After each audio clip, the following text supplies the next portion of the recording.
Perception of what UFOs actually are and where they're coming from. And I want to go over a few bullet points real quick, and then I'll get into what I think about all this. So this document's from 1947, and it was declassified by the FBI. So let's just hit a few of these points real quick. So in the document, they say, they're talking about the flying saucers. They say, part of the disc carry crews, others are under remote control. Their mission is peaceful. The visitors contemplate settling on this plane. These visitors are human-like, but much larger in size. They are not excarnate Earth people, but come from their own world. They do not come from any planet, as we would use the word, but from an etheric planet which interpenetrates with our own and is not perceptible to us. Materialize on entering the vibratory rate of our dense matter. We won't get into that. That's about their laser beams, kind of scary stuff. But it says the region from which they come is not the astral plane, but corresponds to the locus or talus. Students of esoteric matters will understand these terms, locus and talus. So that's what I want to talk about now.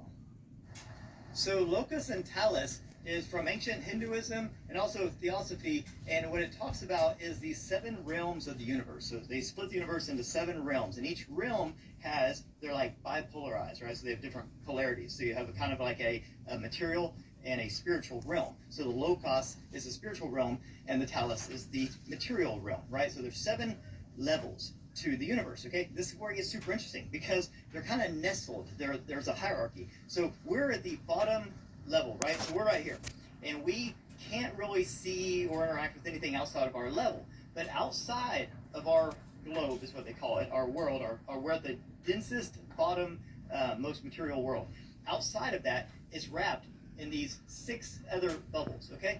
And when you go up, so say the bubble right above us, right, that talus, they can interact with us and everyone in their world, okay? Then you go up a notch, they can interact with everything below them, right? Then you go up and up and up. And as you go up, you get less dense, more into a light being, and then each one of these can descend to the level below it and the level below that and interact with those worlds if they want to, right? So this led me to remembering what Tom DeLonge said one time. He had a classified briefing, and he said that the way he was described what a UFO was is not a flying disc, but a submerging craft. So meaning that the same way we get into a submarine, right? So for us to go into the sea, we have to become more dense, okay? Because we have to sink into the sea. So a submarine actually has these like containers that fill up, these compartments that fill up with water. When they fill up with water, it makes the submarine more dense and it sinks. Now for the submarine to come up, it lets that water out and then it floats up, okay? So that's how a submarine goes down into the sea. It doesn't swim down, it doesn't propel down, it sinks, it submerges. So I call submarine, submerge, okay? So these UFOs, these crafts. So imagine we're here, this is our globe, and then there's a etheric realm around us. And now they have access to everything in their realm and everything below it. See? So if they want to go down, they have to become more dense. They have to sink, right? So these crafts, these tic-tacs and these discs and these triangles and all these different crafts that we see, they're not flying here. It's not like they're coming from some other planet in you know the universe and flying here physically. That's not the way things work when you get to this level of consciousness. So each of these realms above us is stacked on top of us. So they're not flying here from somewhere else. They are physically here. They're stacked on top of us. They just have to lower their density and sink into our realm. Does that make sense? It's crazy, huh, if you think about it. So we're all trying to like reverse engineer their propulsion system and trying to figure out like how do they fly? What's their energy source? This kind of stuff. It's going to be more like a Merkaba, right?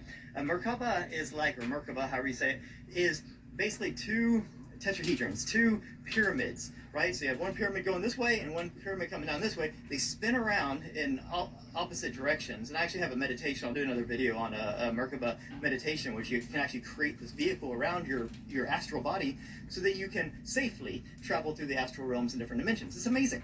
Now, this is how I believe these beings in these higher astral, these higher dimensions, right? These other Talas, how they come down in our worlds. They create these Merkabas.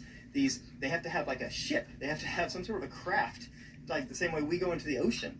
Like we can swim, we could just dive into the ocean and swim, but eventually it would get too dense and it would crush us. So we get into a submarine, and the submarine safely carries us down into the ocean. That's how these beings are safely submerging themselves into our density here. So we're in the lowest density.